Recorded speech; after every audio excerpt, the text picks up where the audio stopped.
Olá, meu querido, tudo bem? Boa tarde, Deus abençoe a sua vida. Vamos mais uma meditação da Palavra de Deus, que se encontra no livro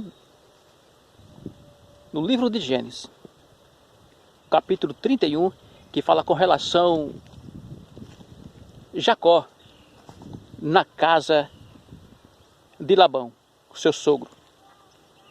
Ele saiu de Canaã e foi para a casa de Labão, correndo do seu irmão, porque o seu irmão queria matar ele por causa de um prato de lentilha.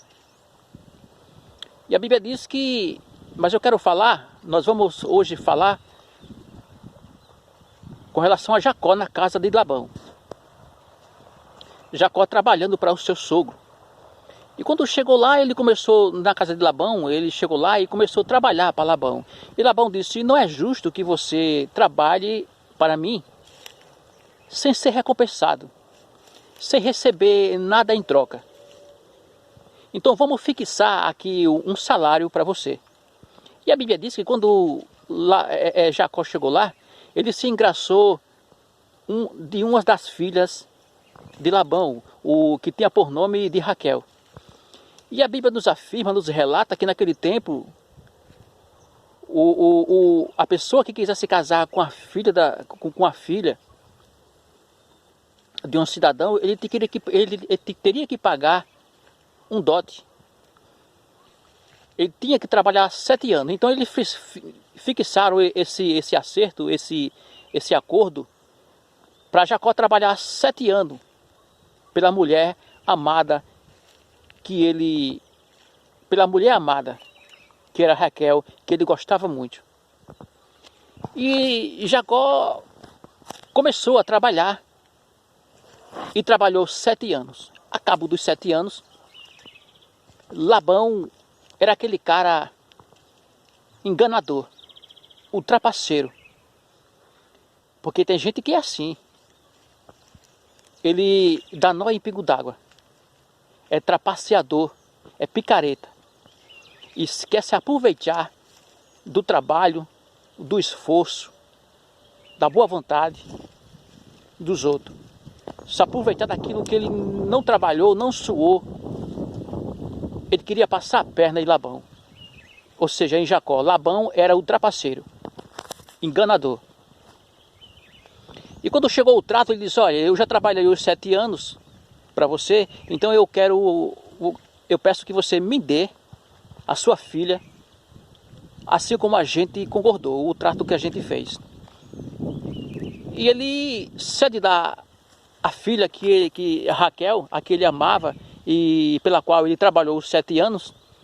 Ele disse: não, aqui onde a gente mora, onde a gente vive, o costume é diferente. A gente casa primeiro a filha mais velha, para depois casar a mais nova. Mas o trato não foi esse, porque ele não falou antes.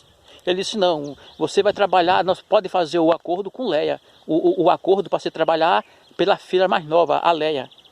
Não, ele ficou calado, deixou Jacó trabalhar os 7 anos. Depois que Jacó trabalhou os 7 anos, ele agora veio com essa conversa, né? Que não poderia casar a mais nova, tinha que casar primeiro a mais velha.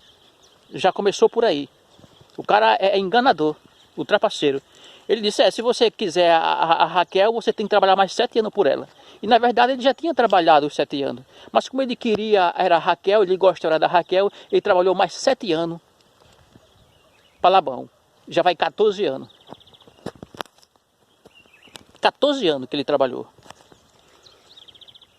E a Bíblia nos relata que Jacó, aí eles fizeram um trato. Olha, as ovelhas que nascer listrada, esse é o seu salário. Todas as ovelhas que nascer listrada é sua. O seu salário é esse. Você vai apacentar as ovelhas. Você vai apacentar as ovelhas e todas que nascer listrada, essa é sua. O seu salário é esse. E a Bíblia diz que Deus fez prosperar a Jacó, porque a Bíblia diz que Deus era com Jacó, e na ida da casa do seu pai para a casa do seu tio, Deus prometeu que ia prosperar ele. A Bíblia diz que Jacó em direção da casa, a caminho da casa do seu tio. Chegou à tarde, à boca da noite, ele se deitou, colocou uma pedra como travesseiro e dormiu. E a Bíblia diz que ele teve um sonho, que os anjos do céu subia e descia, uma escada ligada do céu à terra, e os anjos subiam e desciam. E quando Jacó se acordou, Jacó disse: Deus está aqui e eu não sabia. E ele teve um sonho que Deus disse: olha, essa terra que você está deitado, eu vou dar como herança a você e os seus descendentes. E Jacó disse: se o Senhor me der pão para comer, se o Senhor me abençoar dessa viagem, me fazer prosperar, e que eu vá e volte em paz para a casa do meu pai, na volta eu darei o dízimo de tudo. E Deus abençoou a Jacó. E Deus ouviu a oração de Jacó. Foi por isso que todas as ovelhas que nasciam malhadas eram em abundância. Deus fazia prosperar. E todas as ovelhas que nasciam malhadas eram de Jacó. E quando Labão viu que estava multiplicando as ovelhas, que nascia mais listrada do que normal, Jacó tentou fixar outro trato. Ele disse: olha, vamos fazer outro trato. A ovelha que nascer malhada é sua, e a chapiscada é minha. E a que nascer normal é minha, a chapiscada é que nascer malhada é sua. Vamos mudar o trato. Mas quanto mais ele mudava o trato, é que o rebanho de Deus fazia prosperar o rebanho de Jacó. Porque ninguém pode amaldiçoar quem Deus abençoou. Ninguém pode tomar, ninguém pode roubar, ninguém pode saquear aquilo que é meu, aquilo que é seu. Aquilo que Deus nos deu, ninguém pode tomar. Pode até tentar, querer usurpar, mas não vai conseguir. Porque Deus, quando Ele promete, Ele cumpre. Quando o diabo fala, está falido. Mas quando Deus fala, Ele cumpre. Ele cumpre com a sua palavra. E Deus prometeu que faria ele prosperar.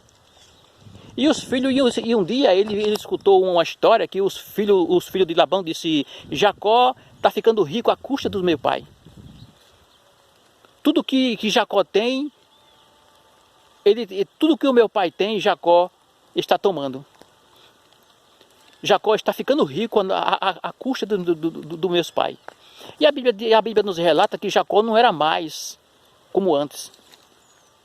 Já começou a mudar. Já andava meio por fora com Jacó. Porque Jacó está prosperando. Porque tem gente que é assim, que não pode ver você prosperar.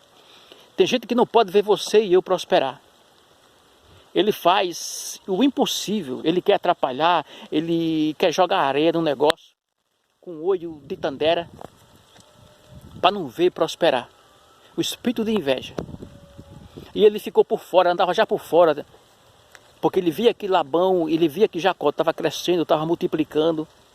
E ele fez uns 10 acordos para mudar o trato, o salário de Jacó. Mas o que eu quero falar para você, o que eu quero deixar frisado aqui, é que ninguém pode roubar nem saquear aquilo que é meu e que é seu. Pode até tentar, como eu já falei, mas não consegue. Porque aquilo que é meu, aquilo que é seu, que Deus nos deu, ninguém pode passar a perna. Se tomar, tem que devolver. Aquilo que é nosso, na nossa mão, é bênção. Mas se cair em mãos erradas, vira maldição. Sabe por quê? Porque ele não trabalhou, não suou. Ele está usurpando. Ele está subtraindo aquilo que não é dele para si. E Deus não se agrada. A Bíblia diz que tem duas coisas que Deus detesta. É que o justo seja condenado, é que o culpado seja declarado inocente, e que o inocente seja declarado como culpado. Deus não aceita isso. Deus é juiz e justiça. A justiça da terra falha, mas a justiça dos céus não falha. Deus vê tudo o que se faz, o que se passa, e nada passa desapercebido diante dos olhos de Deus. Não pense que alguém vai praticar, vai fazer coisas ilícitas e Deus não está vendo.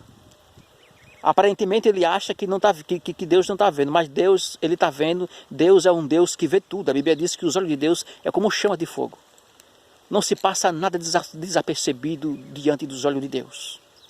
Deus não dorme e nem cochila. Aquele que te guarda, o Deus de Israel, o guarda de Israel, aquele que te guarda, que guarda a mim, que guarda você, ele não dorme e não cochila. Ele vê tudo. E tudo está escrito no memorial de Deus. Lá em Malaquias diz que Deus tem um memorial, que tudo que é passado aqui, ele escreve no seu memorial.